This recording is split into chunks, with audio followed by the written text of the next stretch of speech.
Cilantro, and welcome to the Godfather Minute. My name is Alex Robinson. My name is Alex Robinson. And together we are the Alex Robinson Brothers.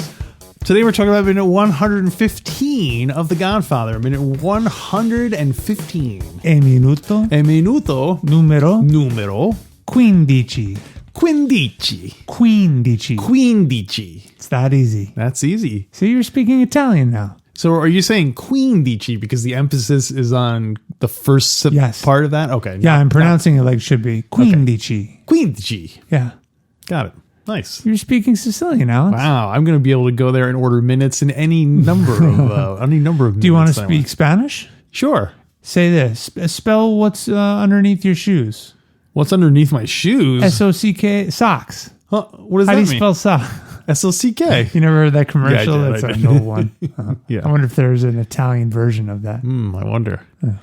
Tell us about minute 115, Alex. Well, Quindici. Minute 115. We're in the apartment of, I guess they're not newlyweds anymore, Connie and Carlo. Yeah. I mean, relative to the movie they are, but they're already been together for several months at this point. Connie answers a call from a mysterious woman who wants her to tell Carlo that she, the woman, won't be able to make it until later. Connie then gets into a fight with Carlo and trashes her own kitchen. In my description, I wrote, a strange woman calls the home of Connie and Carlo. Connie throws a tantrum when Carlo won't eat the dinner she prepared. Yeah, it's kind of... I think he trashes her own kitchen. I was going to start at the end, but maybe I guess we should go in order. Yeah, let's go in order. Okay. How about those framed photographs of the parents? Well, I think it's funny that I always make a note of when theatrical productions, how much effort they put into old pictures. And yet most of the time, and I feel like this is the case here, they just kind of take the actors as they are now, take pictures of them and put them in frames, and that's it. They don't try to make them look generally older or... Yeah. Like, it's weird that Connie's, the only picture we see happens to look just like a publicity still for The Godfather, and him wearing the tuxedo and everything. Yeah. Like, it just seems like such a weird... It looks like pictures of them from her wedding. Which I guess it could be. Yeah, that makes sense. Kind of. But I wonder if, like... I think it would have been stronger to have like a picture of a young Marlon Brando, like to really convey that it's an old family photo. Yeah, but would Connie have a picture of her father as a young guy? Yeah, I think people sometimes have pictures of their parents, like when they first met or when they were younger, true. Stuff like that. It's great that Don Corleone is in his iconic tuxedo. That's what I mean. It's such a cliche thing, like that she happens to have the one, and it's not even like her and Marlon Brando together. It's just literally like a publicity still of Marlon Brando. Is. Do you think do you think they got, so for our listeners, I'm not sure we explained, there's one framed photo of Mama on the fireplace mantle, and there's a framed photo of Don Corleone. Of Papa. Of Papa. Yeah. Mama and Papa. Where do you think they got, the actual Paramount production people got those photos? I think they just took publicity photos of Marlon Brando and Mama but publicity photos that had already been made for The Godfather? Yeah. During the filming of the filming of The Godfather, yeah. For the purpose of creating photos for this scene? Not specifically for this, but they're like, hey, we have pictures of Marlon Brando in a tuxedo. Let's get a bunch of pictures of him looking different ways with different lighting so that we can decide what we're going to put on the DVD cover and that kind of stuff. Yeah. Okay. Like it seems like exactly the kind of photos that are on the cover of the DVDs or maybe, but maybe not, because it's just a close-up picture of their faces. It's not. It looks more like an actor's, what do they call that? A face shot? A headshot? Headshot? Yeah. But in character. Yeah. Because I think that is a publicity shot. Yeah, I think they take pictures of the people wearing the costumes so that they can Yeah, and especially with Brando, who probably wasn't going to be like, he wasn't going to stick around after it was done to do extra publicity photos. So I'm sure any time he was dressed up, they're like, let's just take pictures of him. And, because nowadays with modern technology, they can just grab photos from the filming itself. Yeah, from the digital video itself. Whereas back then they probably couldn't do that, and they needed to have a whole separate shooting session. Yeah, I think the pictures you do with still photography were probably not, or were probably higher definition. Like even when you're capturing someone moving in a film, they could be blurry or whatever, as opposed to like a posed picture and stuff like that. So I don't know. But anyway, I like it better when they use. Then they clearly make it look like a younger version of the person, as opposed to like, oh, like that picture just happens to be taken right when they started filming this movie. Yeah, it's great. Where's Michael? You can't use this picture of me. Michael's not in it. Where's Michael? It's especially funny when it's actors who were famous already when they were known when they were younger. Yeah. Like if Jodie Foster is in a movie and they go, look, that's me as a kid. And then like, oh, look, that's her from Taxi Driver or whatever. That's why we're on Brando. There's tons of pictures of him as a younger man. They easily could have gotten a picture from one of the other movies. Well, first of all, I think it's great we're spending this much time talking on this tiny aspect of the minute, because there is a lot to talk about. Yeah. But if they had to choose an earlier Marlon Brando film and grab a still shot from one of those films to depict a young Don Corleone, what film would they have gotten it from? I guess I would say like Mutiny on the Bounty. Oh, yeah. Him dressed as like a sea captain. Well, I guess this is me on the way over. I know I was only 4 years old then. For the special edition, they should have a picture of Robert De Niro. Like, you know what I mean? Like they have a picture of young Robert De Niro, and then that would be a. So if Francis Ford Coppola were George Lucas, he would have re-edited this and he would have inserted an image of Robert De Niro on the mantle. Yeah, CGI Robert De Niro would be sitting on the mantle, please. What about A Streetcar Named Desire? Yeah, what about him? He was in that, right? Yeah, he was. Should they have just taken a still shot? Because wasn't he a rough guy in that one? Yeah, he was. That was a little bit more. That was thuggish. Probably more similar to Don Corleone in his early New York days, right? Yeah, I'd say that's. And Mutiny on the Bounties. Yeah, British sea captain. Yeah. So yes, closer than Mutiny on the Bounty. Because also the other one too. I guess the thing is he tends to play like when he was younger. He tended to play kind of like guys who were kind of like lost. Like, or kind of like, what's the one on the waterfront? He plays like a loser guy, and then the guy we just said it, the Streetcar Named Desiree. Oh yeah, he was also kind of a loser character in that one. So what was the one where he's in a biker gang? That's the Wild One. The Wild One. The Wild One. I always confuse it with the Wild Bunch. Yeah, the Wild Bunch, which I saw not too long ago for the first time. Oh yeah, how was the old Western, right? Yeah, and it was Sam Peckinpah. It was very violent, at least for the time. I'm getting confused because wasn't the Magnificent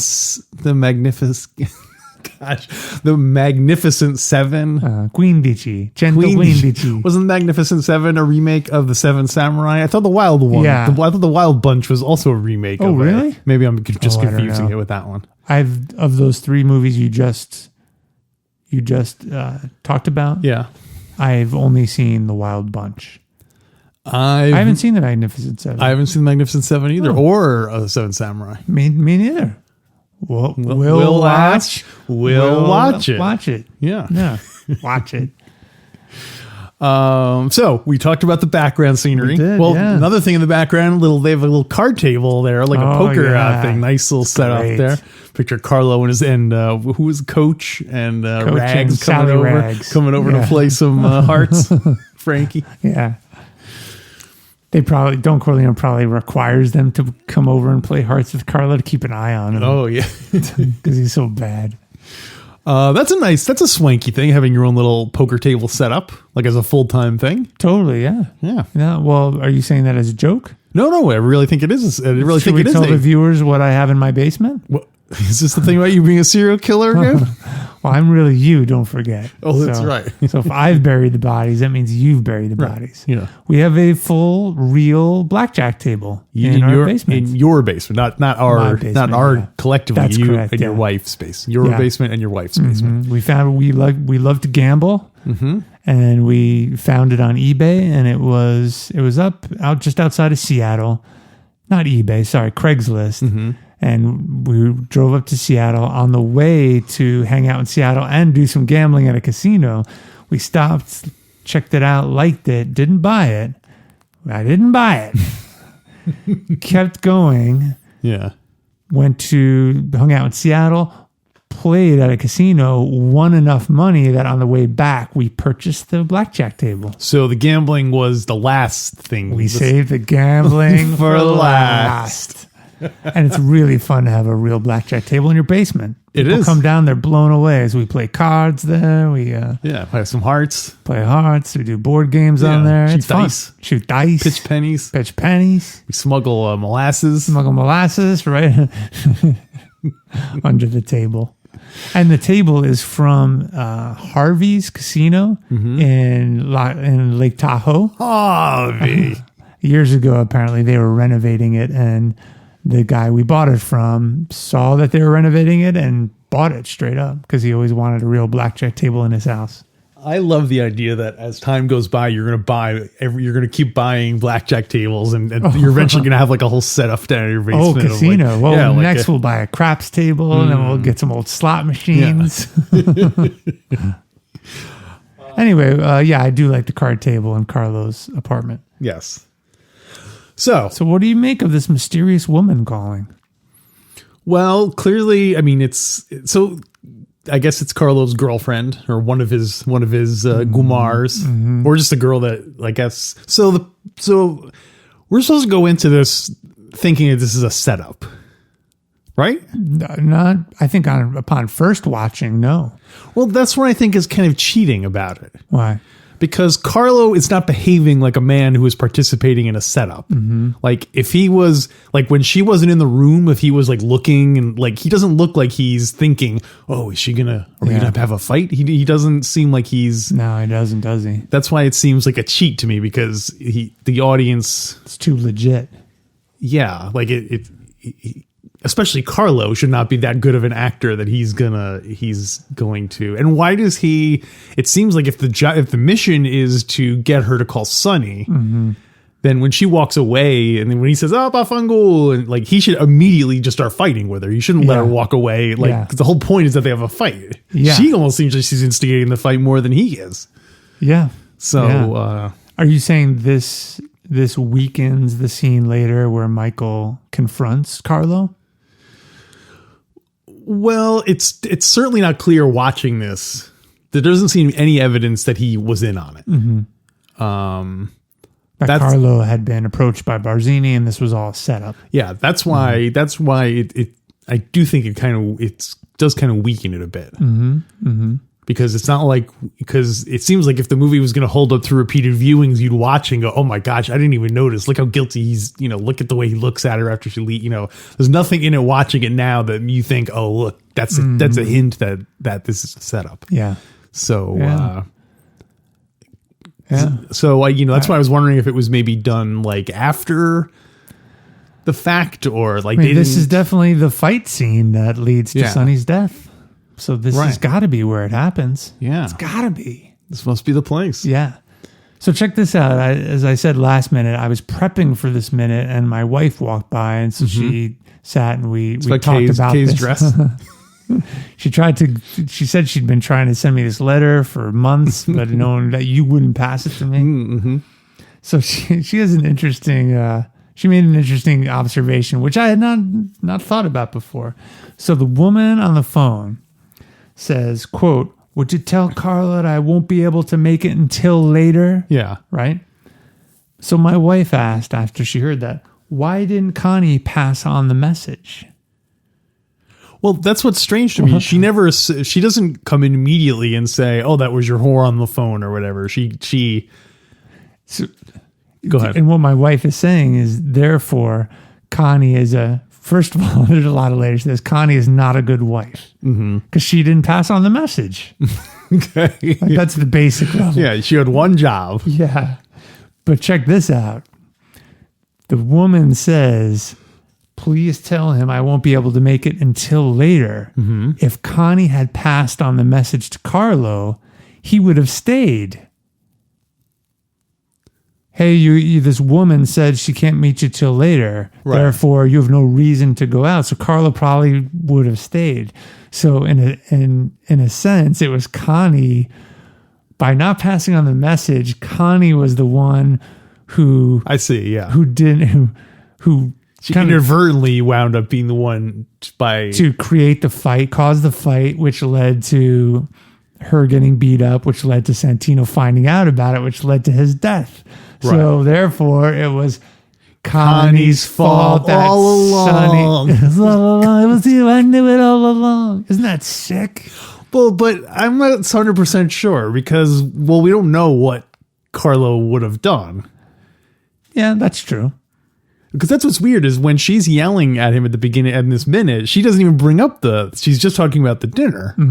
So it's weird. Does Carlo know at that point that she knows? Does Carlo be like, oh, that must be Gladys calling right now? He doesn't say like, oh, who was that on the phone? Or, oh, what did she say? Or anything that tips off that he knew what was going on. Yeah. It gets complex. The timing had to be just right. It's not a great plan because there's too many things that could go wrong. But in a sense, Carlo just has to pick a fight. He probably doesn't even have to pick a fight. He just has to beat her up. Yeah, or just that's the bottom. That's the end game to get her. Yeah, that's why this whole elaborate scheme of having her call and like come up with a pretext. It just seems like if he just wanted her to, he could have come up with anything to any little squabble. Yeah. The dinner right there. He could have started eating the dinner. Oh, this food is terrible. Right there. Right. That could have been it right there. I don't know why they have to get this elaborate. It's too complicated. It is. I wonder how many times they've tried this and this is finally the time it worked. Like they kept having all these elaborate plans to get Sonny to come out. And they're like, oh, he's playing cards in in Jersey today. This is the 10th night. Guys, woman beat up. And the woman keeps calling back every night. Tell him I won't be able to come out till later. So I have one more theory. Okay. This is definitely a conspiracy theory between that my wife and I hold. We think Connie wanted Sonny dead. No. Because she was scared all along that Sonny, with his crazy temper, his infamous crazy temper, was going to kill Carlo, and she did not want her husband dead. And this is why. That's why I believe it. If Connie gets the call, she has the choice right then to either tell Carlo or not. If she tells Carlo that the woman won't be able to meet him until later, he stays there, eats dinner, no fight. Maybe. Okay, but that's the decision she makes. Yeah. No, he stays for dinner, no fight. She doesn't get beat up. Sonny doesn't get mad. Sonny doesn't get led out into the street. Just get shot on the causeway. How many minutes away is that? Minute 119. Oh, boy.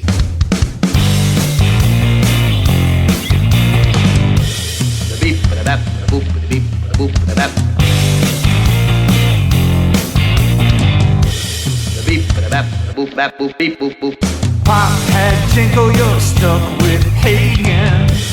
Alonso might not even be in the car, Sonny.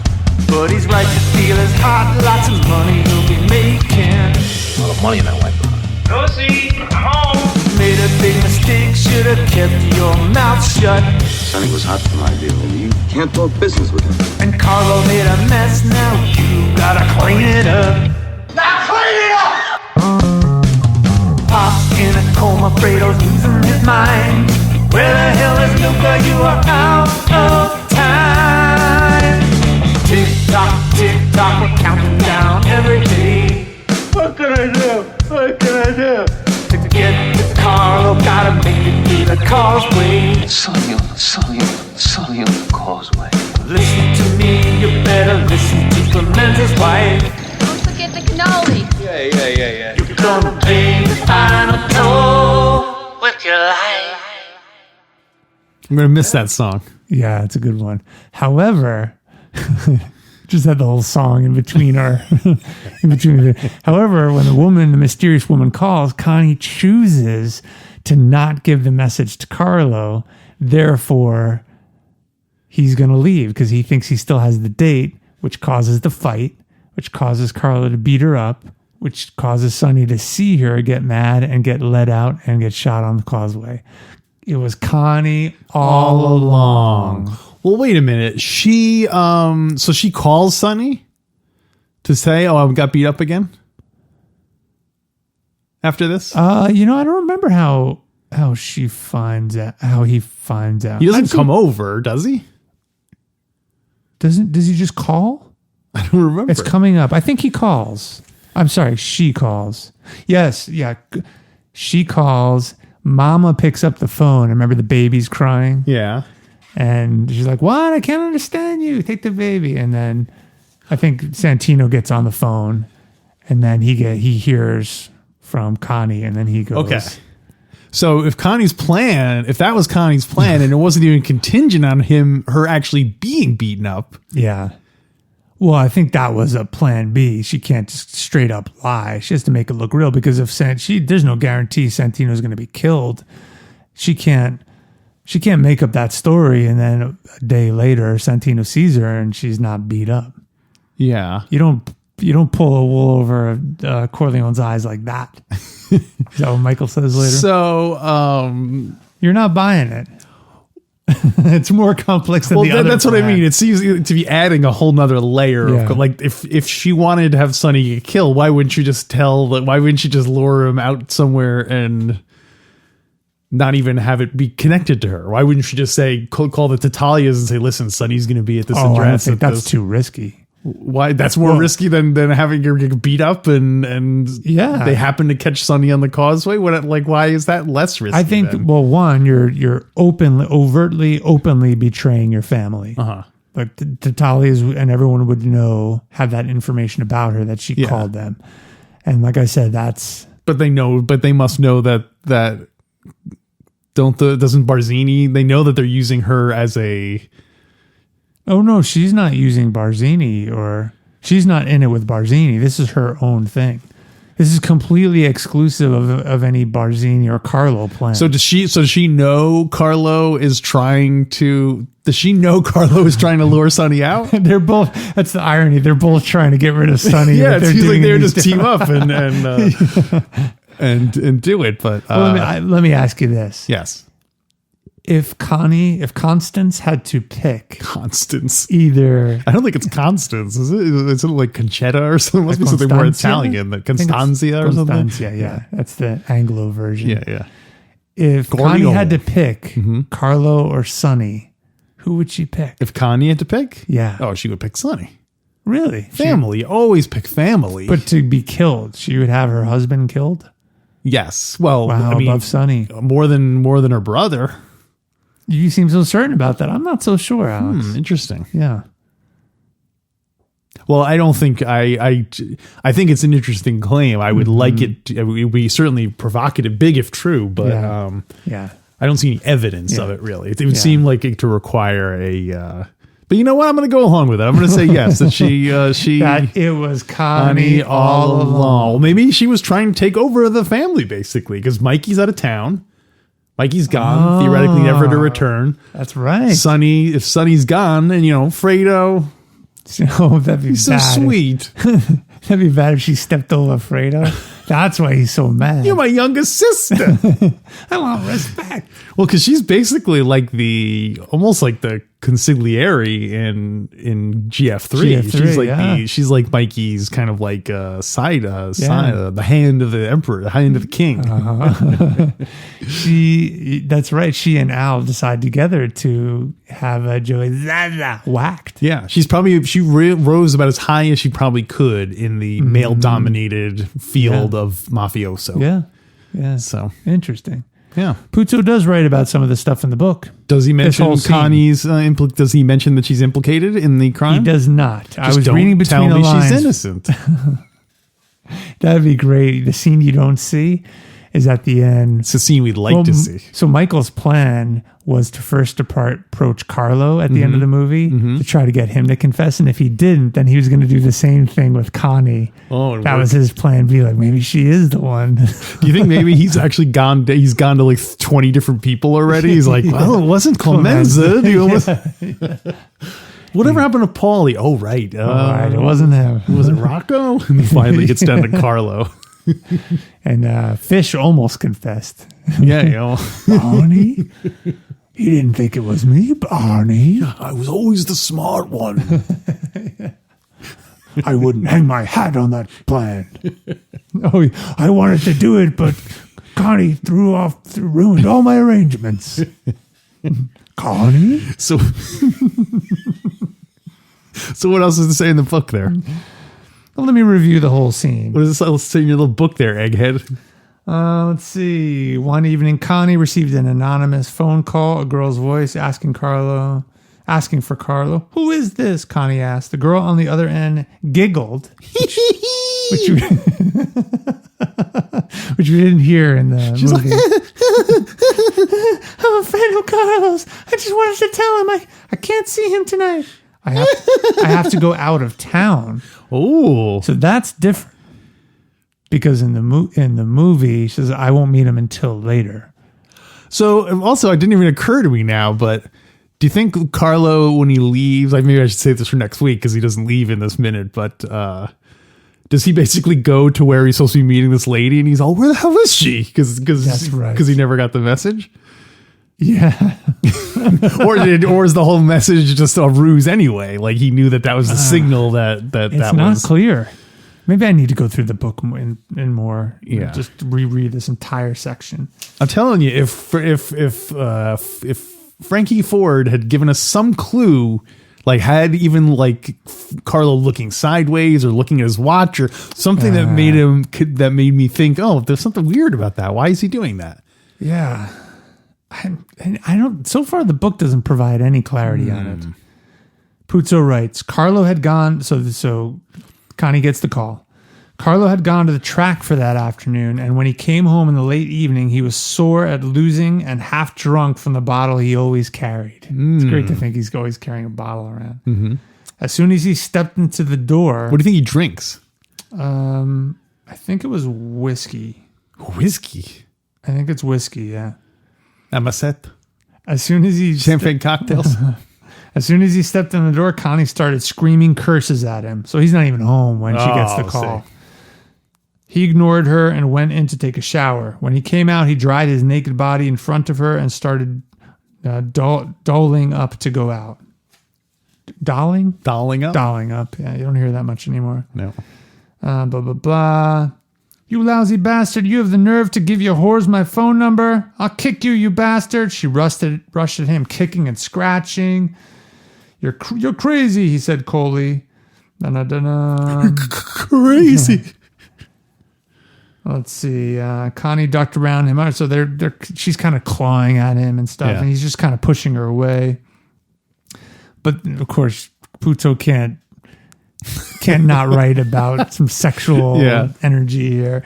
Puzo writes, she was also excited. Pretty soon she wouldn't be able to do anything. Sex, Alex. She wouldn't be able to do anything because she's pregnant? Yeah. The doctor had said no sex for the last 2 months, and she wanted it. Whoa. Before the last 2 months started. Yet her wish to inflict a physical injury on Carlo was very real too. She followed him into the bedroom. So they're going kind of back and forth about it. He writes about Carlo's golden skin, V-shaped body.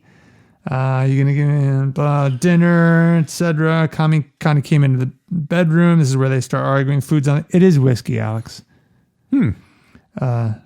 So he did ask her to make dinner.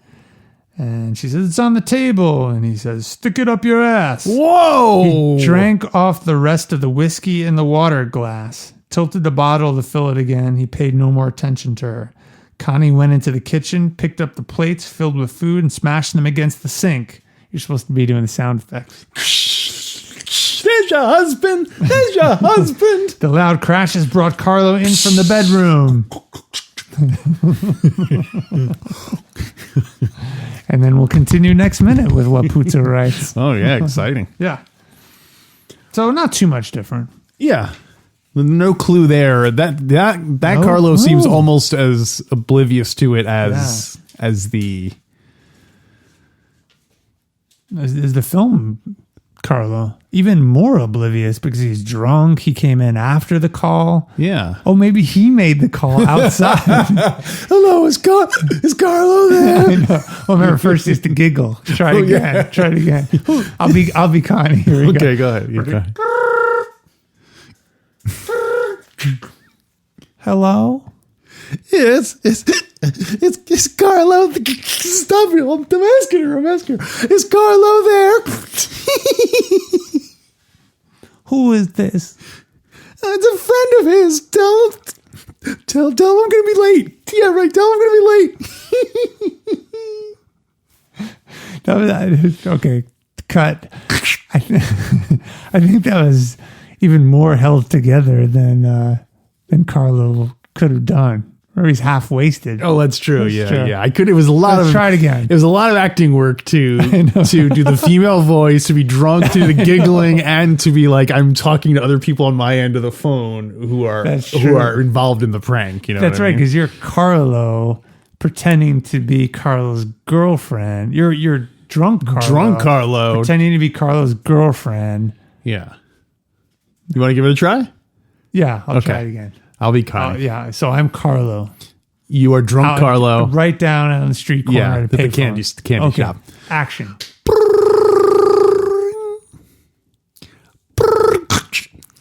Klondike 5443. It stuck me through the Connie Corleone. Carlo, is that you?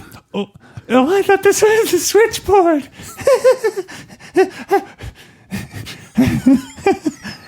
It's Connie and Carlo. Carlo, are you okay?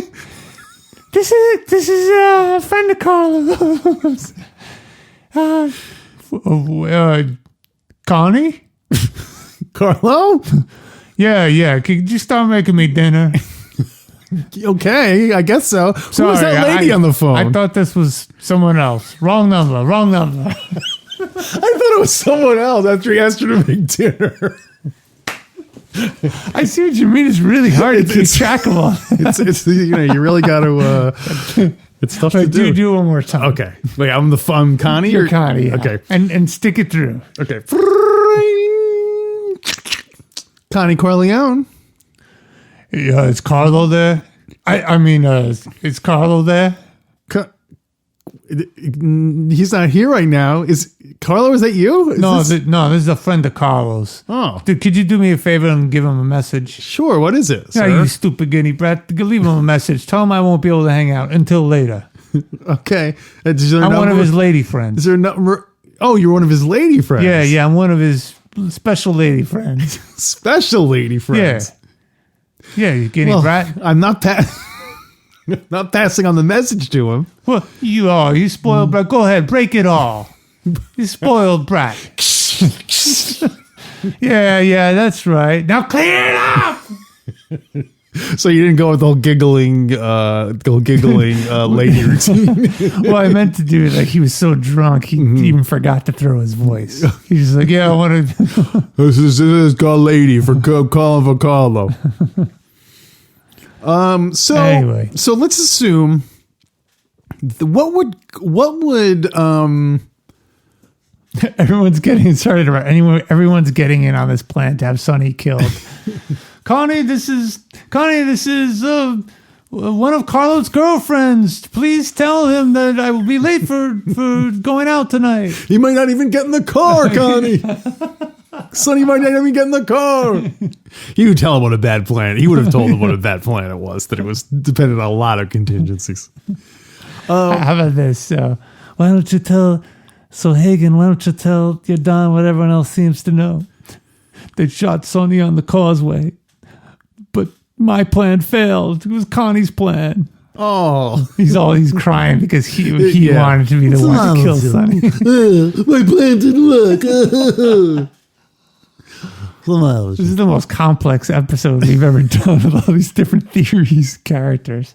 What you got? What else you got? Well, the last thing I had was, so what would Mama have told Connie? What do you mean? Does Mama know that Carlo beats her? Oh, yeah. And she's just like, that's between Oh, yeah, them. yeah. There's a bit about that in the book. Don Corleone knows. Mama knows. Because it's just, that's what goes on between husbands and wives. Yep. Don Corleone, in near this section, he was very conflicted because he wanted to protect his daughter, but in the end he decided not to because I think the quote was, "How can any husband perform his husbandly duties with somebody interfering?" Yeah, exactly. Yeah, old school. Oh, I got to be pretty darn old school too. Mustache Pete. Let that kind of stuff go on, right? Yeah. It's terrible. Well, also don't forget, this is also 1940. Yeah. So it's not like every of the other guys were beating their wives in the That's 40s. true, That's terrible. yeah. But you don't even have to be a mustache Pete to be that that proprietary. Yeah. And, And Don Corleone, knowing that Carlo beat Connie, commanded Santino not to take action. not to interfere. Because he knew Smart. how hot-tempered he was, and Santino was... It was so hard for Santino not to do anything. And for a while, he couldn't even be near Carlo because he didn't trust his own temper. Wow. That's what Puzo wrote. Well, so my follow-up question was, once Sonny got shot on the causeway in 10 minutes, does that mean from that point on, Carlo could beat her with impunity? Because we know they stay together. Yeah, that's true. Until the end of the movie. Yeah. I don't know. Maybe it'll be something in the book about them. Yeah. Yeah, I'll keep my eyes peeled for that. Huh. You got anything else for the minute? That's it. That's all I got for the minute. Yeah. I mean, the next minute is the real fight. Yes, the fireworks start in the next minute. So let's rate it. Pivotal moment. Pivotal minute. Oh, it is great.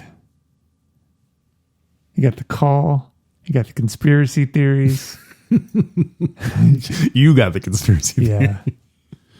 Oh my gosh, this movie is so great. It is. Do you have your rating? Yeah, I do. Ready? 1, 2, 3, 4. Whoa. I'm doing it. 4 stars. It was 3.5, but I'm going 4. Because I think the real fight is going to go higher than that. And this is sort of pre-fight. Okay.